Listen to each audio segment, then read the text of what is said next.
네, 수험생 여러분 안녕하십니까? 수종쌤입니다. 내일 수능 성적표가 배부가 되잖아요. 그러면 여러분과 또 어머님들이 마음 급하게 이것저것 정시 원서 상담을 이제 준비하실 텐데, 정시 원서 상담을 하시거나 정시 지원을 준비하실 때 대학별로 정시 모집 방법에 대해서 여러분들이 조금은 숙지를 하고 가시는 게 좋아서 그 부분 오늘 설명드리려고 합니다. 지금 제가 설명하는 모든 대학들을 다 외우실 필요는 없고 제 설명을 듣고 제 카페에 와서 이 자료들을 여러분이 검색하고 해석할 능력만 갖추시면 됩니다. 오늘 소개할 11개 대학은 서울대, 연대, 고대, 한양대, 서강대, 성균관대, 중앙대, 이화여대, 시립대, 이렇게 한국외대까지 11개의 대학이고요. 자연계열은 한국외대는 자연계열이 글로벌 캠퍼스라고 해서 용인에 있잖아요. 그리고 입시 결과가 지금 말씀드린 대학과 조금 차이가 나서 한국외대 자연계열만 빼고요. 정시 모집에 관한 반영 비율, 영어 반영 방법, 한국사 반영 방법, 그리고 그 이외에 주의해야 될 상황들, 알아둘 상황들, 그런 거 설명드리겠습니다. 자, 자연계열은 정시에서 반영 비율이 수학이 비율이 높은 순으로 제가 재구성을 했는데 여기에는 영어나 한국사는 제외하고 수학의 반영 비율이 높은 순으로 제가 재배치를 했습니다. 시립대는 자연계열 1, 2, 3, 인문계열도 1, 2, 3 이렇게 해서 모집 단위별로 묶어놨는데요. 조금 이따 아래 표에 그 모집 단위들은 여러분이 확인하시면 되겠고, 국어가 20%, 수학이 40%, 탐구가 30%, 영어가 10%고요. 한국사는 가산점을 주는데 이 영어 점수가 대학별로 퍼센트로 비율을 가지고 있는 경우가 있고 가산점을 주는 경우가 있고 뭐 등급 점수라고도 하고 이렇게 약간씩 상황별로 다른데요. 실제로는 대학별로 영어 점수는 이렇게 주겠다라고 한 표가 다 있습니다. 밑에 제가 정리해 놨어요. 그 표에 따라서 점수를 주는 거고 가산점이나 등급 점수는 실제로는 다른 말이 거의 아니에요. 근데 조금 차이가 있는 거는 가산점은 여기 국어, 수학, 탐구의 반영 비율에다가 표준 점수를 곱해서 탐구는 변환 표준 점수를 곱하죠. 대학별 환산 점수를 만든 다음에 거기에다가 영어에 몇 점을 추가, 한국사에 몇 점을 등급별로 추가하는 거고 등급 점수나 15%이 비율은 경희대처럼 15%라는 건 미리 경희대의 영어는 등급별로 이렇게 점수를 제공하겠습니다. 거기에다가 반영 비율을 곱하는 차이 정도가 있습니다. 그래서 등급 점수와 가산점은 실제로는 계산 과정에서는 큰 차이가 나진 않는다, 중대하진 않다라는 거고요. 자, 1위는 시립대 자연계열이 수학이 보시기엔 40%지만 실제로는 40%가 좀 넘고요. 서강대 자연계열 같은 경우에는 1.3배, 국어 1.1, 수학 1.3, 탐구 0.6이어서 전체 비율이 3에 대해서 수학이 1.3 정도 되니까 퍼센티지로 바꾸면 43%가 됩니다. 이렇게 경희대, 서울대, 중앙대, 한양대, 시립대 자연 2, 3, 연세대, 고려대 이 순서대로 이화여대, 성균관대까지 해서 성균관대는 수학이 35%, 과학이 35% 이렇게 구성되어 있고요. 여기에는 아까 말씀드렸던 서울시립대 인문계열 1, 2, 3, 자연계열 1, 2, 3 이렇게 해서 자연계열 1이 보통 우리가 말하는 자연계열의 공과대학에 해당되는 거고요. 자연계열 2, 3가 이렇게 있습니다. 여러분이 반영 비율을 찾으실 때 이 표를 보고 찾으시면 되겠고요. 인문계열도 마찬가지로 수학의 반영 비율이 단연 제일 높습니다. 마지막에 한두 개의 대학은 국어의 반영 비율이 높은데요. 중앙대 경영경제는 국어 35, 수학 45, 탐구 20에 영어랑 한국사는 가산점을 주고요. 모든 대학의 상경계열은 수학의 반영 비율이 꽤 높습니다. 인문계열보다는 경영, 경제 쪽의 반영 비율이 높다는 사실을 미리 알고 계시면 좋겠고 한양대 상경은 수학 40%, 탐구 두 과목 20%고요. 모든 인문계열의 학과는 응시에 관한 수학을 확통, 미적, 기하 아무거나 응시해도 되고 탐구도 과학이나 사회탐구 아무거나 응시해도 되는 제한이 없는 인문계열들이죠. 이렇게 해서 시립대 인문2, 서강대, 서울대, 연대, 중앙대, 중앙대 공공인재, 경희대 사회계열, 한국외대는 서울 캠퍼스 A그룹, 서울 캠퍼스 B그룹으로 제가 나눠놨습니다. 서울 캠퍼스 B그룹이 35%로 수학의 반영 비율이 높죠? 아마 경영경제일 걸로 예상됩니다. 시립대 인문 1, 2, 고려대, 성균관대, 한양대 인문, 이화여대, 경희대 인문에서 이화여대랑 경희대 인문은 국어의 반영 비율이 높죠? 나머지 이 이상의 한양대 인문 이상의 대학들은 수학의 반영 비율이 높고요. 다음에 수능 필수 응시 영역은 인문계열은 없어요. 자연계열만 해당되고요. 미적분 또는 기하를 선택해야 되고 과학은 서로 다른 두 과목을 선택해야 되는 대학들이 서울대, 연대, 고대, 서강대, 중앙대, 이화여대가 있고요. 서울대는 과학 2과목을 최소한 한 과목 필수로 해야 됩니다. 서울대 지원하려는 현재 고2 학생들은 조금 상황이 달라서 내년에는 과학 2가 필수는 아닌데 과학 2에 가산점을 주는 걸로 현재 고2 학생들은 바뀌었고요. 미적 또는 기하를 수학 필수로 선택해야 되고 과학도 2과목을 선택해야 하지만 과학에 꼭 서로 다를 필요가 없는 대학교는 한양대, 성균관대, 경희대, 서울시립대 이렇게 4개의 학교가 있고요. 과학만 필수인 대학은 서울시립대의 자연계열 3, 자연계열 3는 제 카페에 오셔서 서울시립대 자연계열 3를 확인하시면 되겠죠. 그리고 수학과 과학이 모두 제한이 없는 대학과 학과는 고려대 간호대학 자유전공학부는 모집 인원의 50%만 이렇게 수학, 과학이 모두 제한이 없고요. 나머지 50%는 자연계열처럼 하면 되겠고요. 고려대 과정교육과는 인문계열이라고 생각하시면 되겠습니다. 그리고 한양대 간호학과, 한국외대는 여기에 소개한 건 인문계열만 간단히 소개했는데요. 한국외대의 모든 자연계열까지 포함한 모집 단위는 수학, 과학에 제한이 없고요. 연세대의 국제계열은 역시 수학, 과학에 제한이 없는데 과학을 선택할 때는 서로 다른 2과목을 선택해야 한다. 사회탐구를 선택해도 되지만 과학을 선택했을 때는 서로 다른 2과목을 선택해야 된다라는 얘기고요. 가산점을 주는 대학은 상위권에는 가산점을 주는 대학이 많이 없어요.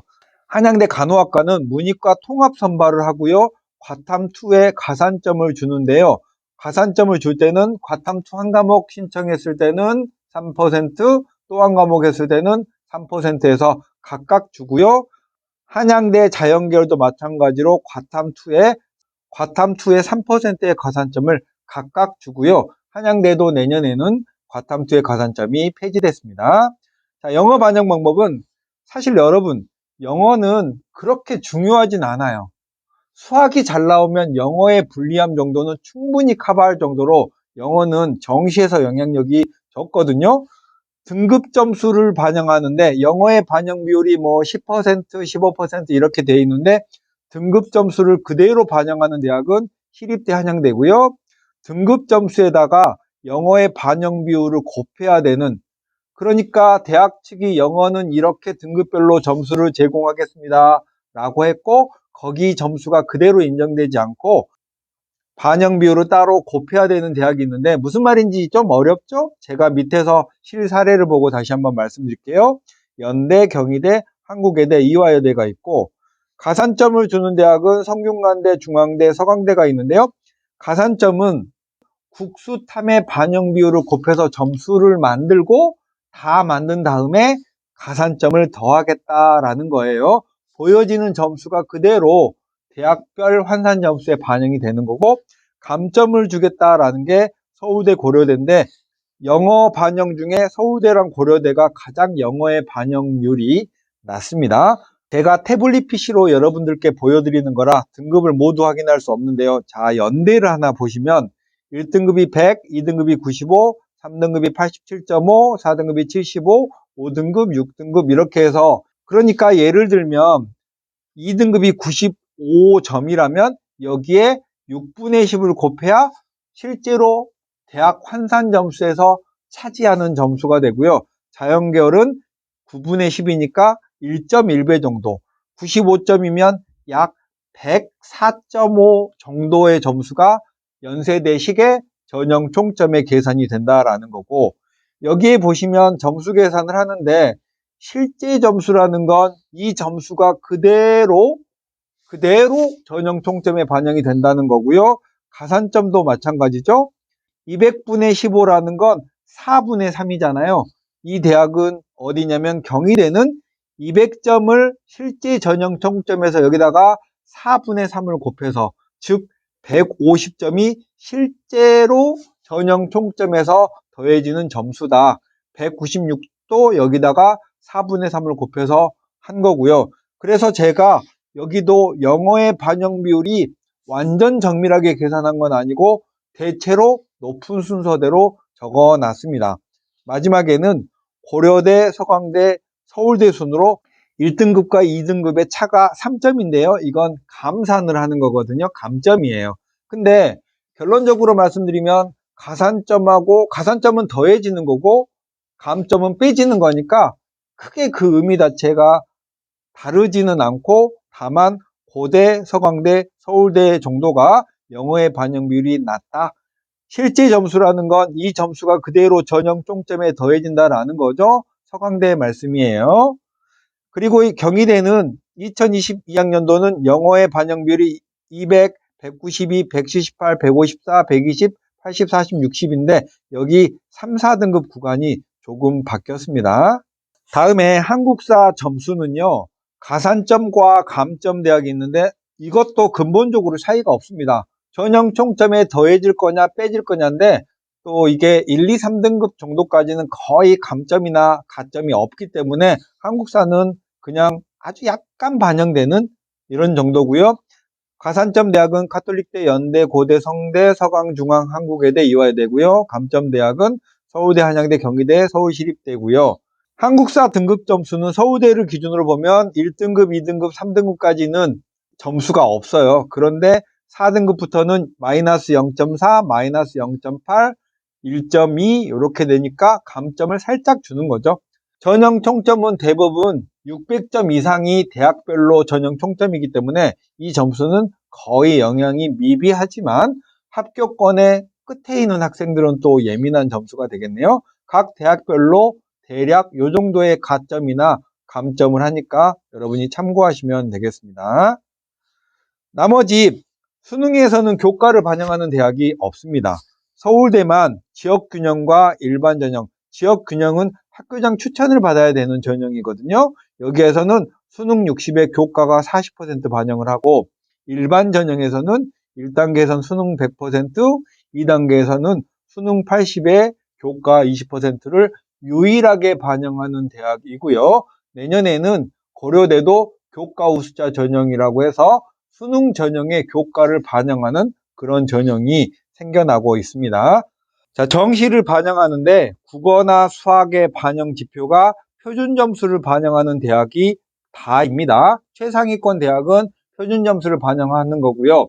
여기서 작년에 대학별 환산 점수와 올해도 그 점수 비교가 가능한 대학이 있고, 올해 수능의 난도에 따라서 표준 점수의 최고점이 달라졌잖아요. 작년과 올해 자료를 직접 비교하기는 조금 어려운 대학들이 상당히 많은데 그 부분은 여러분이 모르셔도 괜찮습니다. 그 다음에 탐구를 반영하는 방법은 서울대만 표준 점수를 반영하고요. 나머지 대학은 100분위 1을 표준 점수로 환산해서 연대, 고대, 한양, 성균, 서강, 중앙, 경희, 한국외대, 서울시립대, 이화여대인 이 10개의 대학은 이렇게 반영을 하는데, 대략 12월 17일 전후로 대학들이 홈페이지에다가 우리는 탐구를 이렇게 반영하겠습니다 라고 점수표 자체를 공개합니다. 그러니까 17일 이전에 정식 컨설팅 받는 건 큰 의미가 없다는 거죠. 서울대만 올해 표준 점수를 반영하는 걸로 그냥 표준 점수를 반영하니까 시험의 난도에 따라 유불리가 조금 생기겠죠. 자, 정시 모집군은 서울대가 작년에 정시 나군으로 안착하면서 나머지 대학들이 이렇게 도미노처럼 이동을 했고요. 연고대가 가군, 그리고 그에 따라서 한양대, 성균관대는 가나군에 있고요. 서강대는 서울대랑 동일군인 나군입니다. 그러면 이렇게 서로 지원들이 서로 맞물리겠죠. 중앙대, 경희대, 한국외대는 가군, 나군이 있고요. 중앙대, 한국외대는 다군까지도 있습니다. 이화여대 나군이고요. 그래서 정시다군에서 가장 높은 대학은 중앙대입니다. 다음에 원서 접수 일정은 대학별로 12월 29일부터 1월 2일까지 이 중에 3일 이상을 하게 돼 있는데요. 보통 서울대랑 연대가 12월 29일 날 일찍 시작해서 31일 날 빨리 마쳐버리고요. 나머지 대학들은 대부분 첫날에 시작해서 끝날에 마치는, 한양대는 접수 시작과 접수 마감 시간이 홈페이지에는 아직 나타나 있지 않아서 못 적었습니다. 이렇게 해서 여러분이 종료 시간을 확인해 두셔야 됩니다. 정시는 아무래도 마지막까지 눈치 작전을 조금 해야 되기 때문에 이 종료 시간을 잘 알아놓고 여러분이 지원하고 싶은 대학들의 시간 체크를 해두시는 게 좋겠고, 최초 합격자 발표 일정은 대학별로 2월 초나 1월 중하순부터 이렇게 있는데, 대부분의 대학들은 이렇게 발표하겠다라는 날보다 더 먼저 발표하는 게 상례예요. 그러니까 이날에 딱 발표한다라고 생각하지 말고 조금 더 일찍 발표한다라는 생각을 가지고 2, 3일에 한 번 정도는 지원한 대학 홈페이지에 가서 언제 발표하는지 눈치를 보시면 되겠습니다. 네, 그리고 제가 이 자료를 혼자서 만들고 검토하고 하다 보니까 간혹 숫자에 약간의 실수가 있을 수도 있더라고요. 유튜브는 한 번 찍고 나면 수정이 안 되니까 제가 숫자가 잘못되어 있는 수정사항들은 이 유튜브의 설명란에다가 설명을 드릴 테니까 조금 틀리더라도 너그러운 양해 바라겠습니다. 네, 오늘은 여기까지 하겠습니다. 수정쌤이었습니다. 안녕.